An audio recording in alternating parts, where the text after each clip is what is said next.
भाजपच्या बैठकीला जी आहे ती उपस्थिती दर्शवलेली आहे.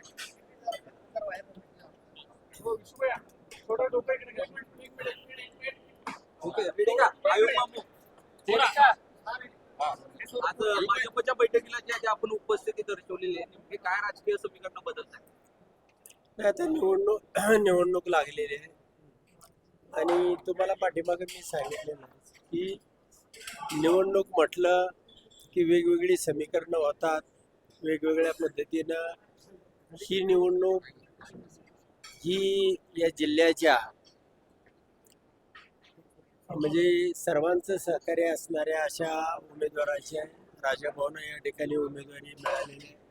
पाठीमागच्या घडामोडी मी तुम्हा सगळ्यांना सांगितलेल्याच आहेत आणि या ठिकाणी मी पाठीमागे सांगितलेलं होतं माझी भूमिका की मी वसंतनाना यांना मतदान करणार नाही आणि त्या निवडणुकीमध्ये जी वसंतनानांना उमेदवारी दिलेली आहे ही माझा विश्वासघात करून दिलेली आहे, माझी फसवणूक करून दिलेली आहे, माझी मानहानी करून दिलेली आहे.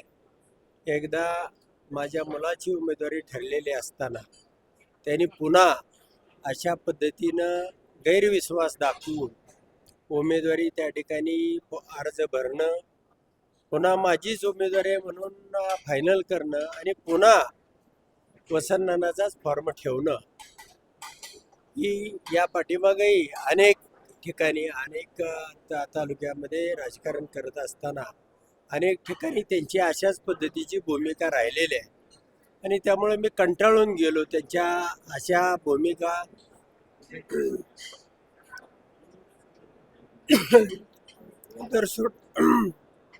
दरसोड करणं, गैरविश्वास दाखवणं आणि सहकार्य म्हटल्यानंतर त्या ठिकाणी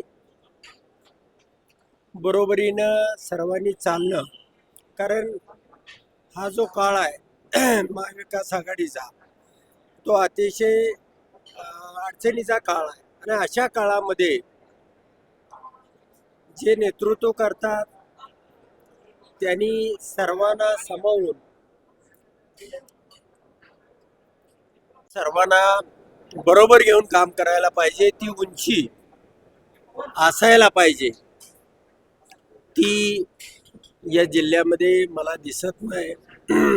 त्यांच्याबरोबर कोण आहेत मला माहिती नाही, पण जे आम्ही राष्ट्रवादीचे आणि सहकारी शेतकरी कामगार पक्षाचे आमदार सगळे या ठिकाणी आम्ही राजाभाऊ राऊत यांना पाठिंबा दिलेला आहे आणि या ठिकाणी बैठक होती. त्या बैठकीमध्ये त्यांना आम्ही त्या ठिकाणी म्हणजे ठामपणा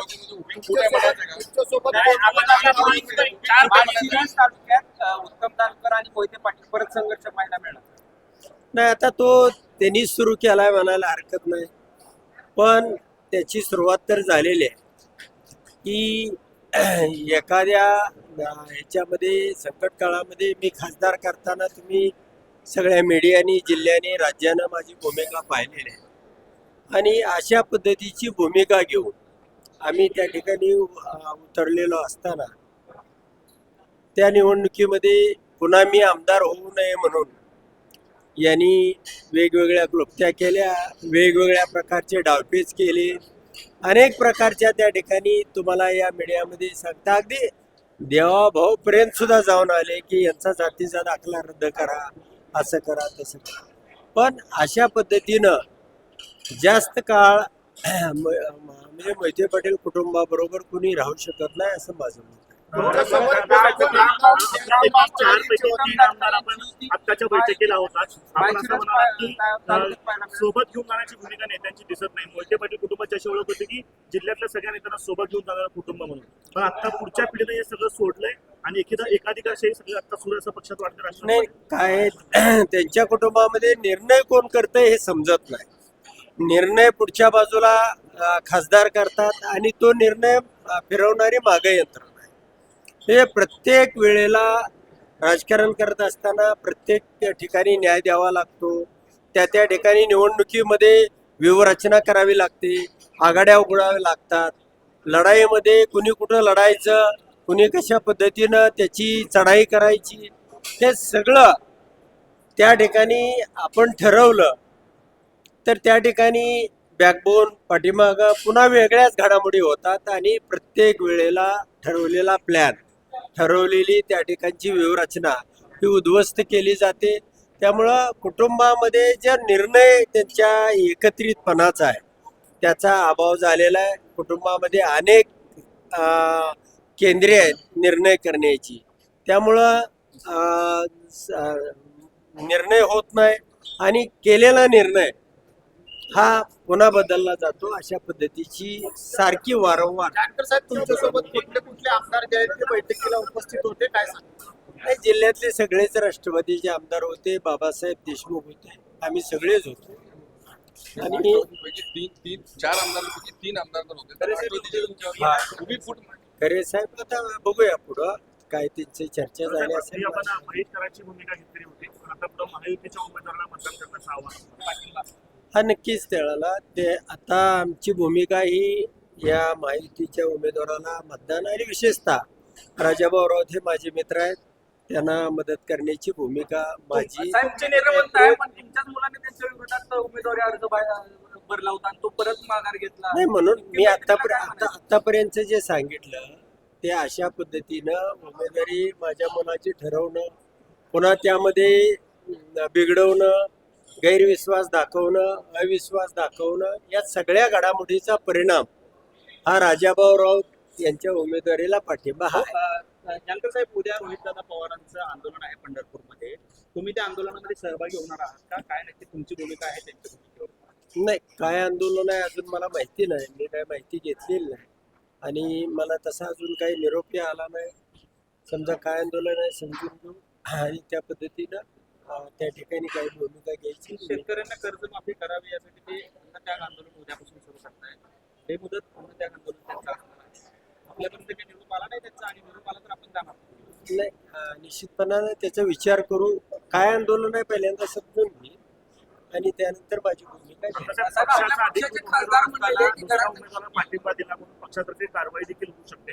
या कारवाईला सामोरं जाण्याची तयारी आहे? नाही, पक्षाने सुद्धा उमेदवारीच्या बाबतीमध्ये माझ्याच मुलाचं नाव फिक्स केलेलं होतं आणि ह्या सगळ्या ठरलेलं असताना त्यामध्ये तुम्हाला मगाशी जी सांगितलेलं सगळा तो इतिवृत्तांत आहे तो कारणीभूत झाला आणि त्याचे परिणाम हे या ठिकाणी झाले. राम सातपुते आणि उत्तम जानकर यांची मैत्री बघायला मिळते.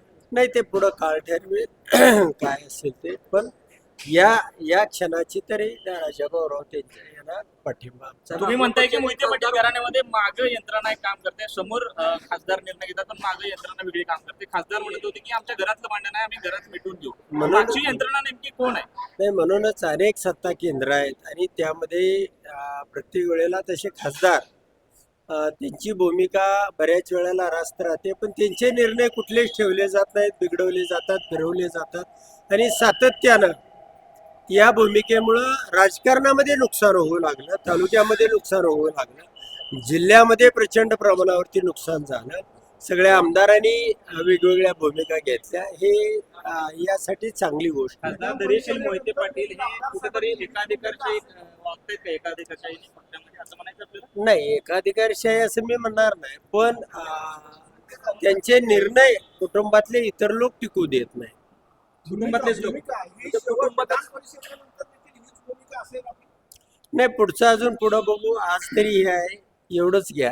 तुम्ही म्हणताय मोहिते पाटलांसोबत जास्त काळ टिकू शकत नाही, आपण लोकसभेला आणि विधानसभेला त्यांच्यासोबत नाही, त्याच वेळेला मी म्हटलं की लोकसभेला त्यांचं एवढं जीवावर किंवा उदार होऊन मी विमानातून उडी टाकून आलो होतो दिलेला शब्द पाळण्यासाठी, आणि तरी सुद्धा त्यांनी मी आमदार होऊ नये म्हणून त्यांच्या कुटुंबातल्याच लोकांनी जर देवाभाऊकडे जाऊन त्यांचा जातीचा दाखला रद्द करा अशा पद्धतीचं म्हणजे व्यूहरचना करत असतील किंवा अशा पद्धतीची मानसिकता असेल तर ते चुकीचं आहे, बरोबर असतं. भाजपकडून काय आश्वासन देणार? आता जे आता तुमची जी युती झालेली आहे, तुम्ही युतीला पाठिंबा दिलेला आहे 3 आमदारांनी, याचा अर्थ आगामी लोकसभा निवडणुकीवर त्याचा परिणाम दिसेल का?